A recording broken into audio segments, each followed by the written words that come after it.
Okay, good day to everyone, and in this video we will see the electrical equivalent circuit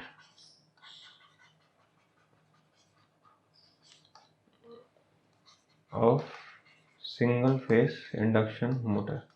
Okay, we will see the main circuit and the running condition, and I will tell you how you can derive for the no load condition. Okay, so I hope you know the concept of slip, that is ns minus nr by ns. Okay, so during no load, your implies that your rotor speed is 0. Okay, so your slip will come out to be,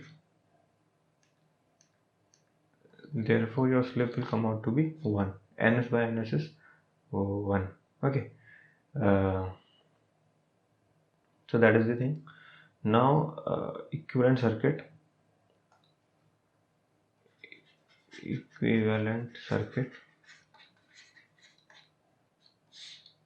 I am drawing here. It is your R1 JX1 into, not into, you have these two parallel branches.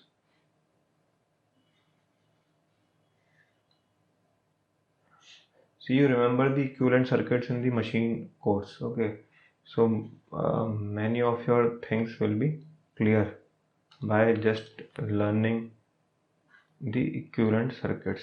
Okay, so equivalent circuits are important.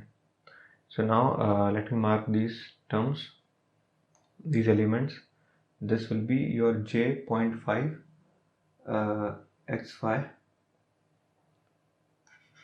J.5 x5, and this will be your J.5 x2 dash, and this will be your J.5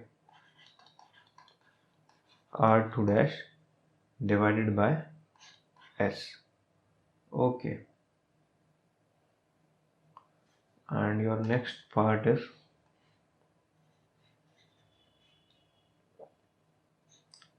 similar to above part.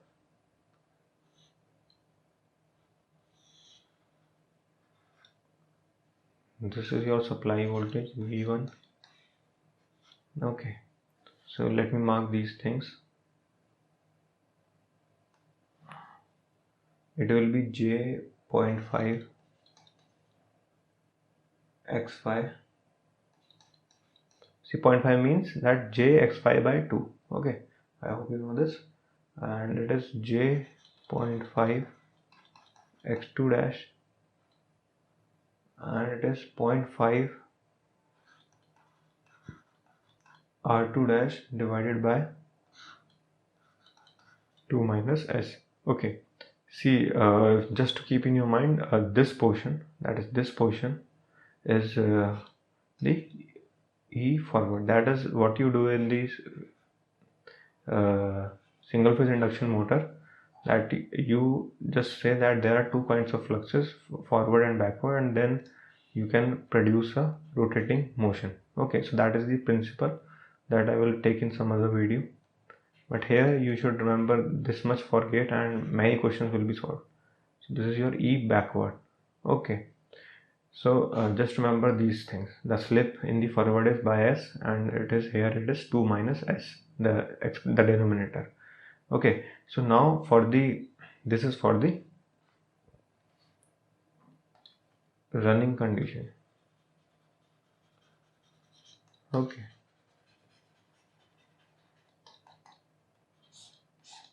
now I hope you can understand this, that for no load, put S equal to 1 and you will get the expression, the elements values for the no load. Okay, so these two elements, this one and this one, will change. Okay, because the slip will change.